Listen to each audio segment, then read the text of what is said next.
आज हम डिस्कस करेंगे मेमोरी मैनेजमेंट की टेक्निक्स। तो उससे पहले हम मेमोरी मैनेजमेंट के बारे में जानते हैं।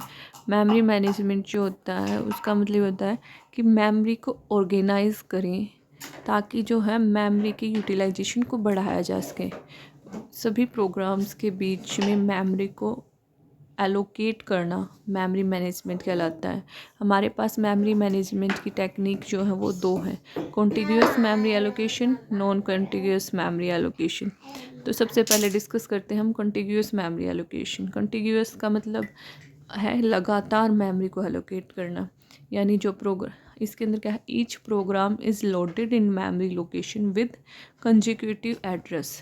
यानी कि अगर हमारे पास 3 प्रोसेस हैं P1, P2 और P3, तो ये लगातार एड्रेसेस पर ही इन्हें एलोकेट किया जाएगा। यानी P1 अगर 100 मेमोरी लोकेशन पर एलोकेटेड है तो P2 101 पर, P3 102 पर एलोकेट किया जाएगा। यानी कि इसमें प्रोग्राम लोड किए जाएंगे कंजिक्यूटिव एड्रेस पर। और नॉन कंटिग्यूअस मेमोरी एलोकेशन में क्या है कि इसके अंदर प्रोग्राम लोड किए जाएंगे नॉन कंजिक्यूटिव एड्रेस पर, यानी लगातार नहीं होंगे। अगर हमारे पास वही 3 प्रोसेस है P1, P2 और P3, तो अगर P1 100 पर है तो P2 120 पर भी हो सकता है और P3 150 पर हो सकता है। ये नॉन कॉन्टिग्यूअस मेमोरी एलोकेशन है। कंटिग्यूअस मेमोरी एलोकेशन हमारे पास 2 टाइप की है, फिक्स्ड यानी स्टैटिक पार्टीशन और वेरिएबल और डायनेमिक पार्टीशन। फिक्स्ड और स्टैटिक पार्टीशन का मतलब ये है कि प्रोग्राम के मेमोरी में आने से पहले ही मेमोरी जो है वो डिवाइड हो चुकी होती है, यानी पहले ही फिक्स्ड होता है कि पहला ब्लॉक 100 KB का होगा या 120 KB का होगा, 150 का होगा, जो भी होगा पहले ही फिक्स्ड होता है, वो चेंज नहीं की जा सकती।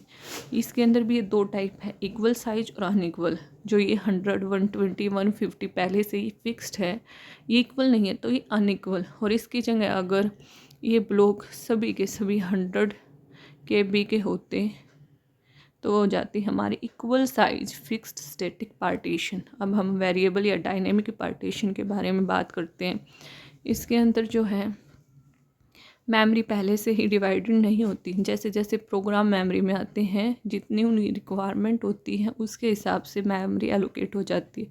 अगर हम माने P1 प्रोसेस हमारा मेमोरी में आया, उसकी रिक्वायरमेंट है 50 KB, दूसरा P2 आया, उसकी रिक्वायरमेंट है 200 KB। तो ये जो है हमारा वेरिएबल और डायनेमिक है, यानी रिक्वायरमेंट के हिसाब से मेमोरी एलोकेट होगी, लेकिन एड्रेस जो होगा वो कंजिक्यूटिव ही एड्रेस ही होगा। अब हम देखते हैं नॉन कंटिग्यूअस मेमोरी एलोकेशन की टाइप। यहाँ पे भी 2 टाइप्स हैं, पेजिंग और सेगमेंटेशन। पेजिंग में क्या है, प्रोग्राम डिवाइड होगा फिक्स्ड साइज के अंदर, और सेगमेंटेशन में क्या है, वेरिएबल साइज के अंदर प्रोग्राम डिवाइडेड होगा। Thank you. ये था difference between memory management technique.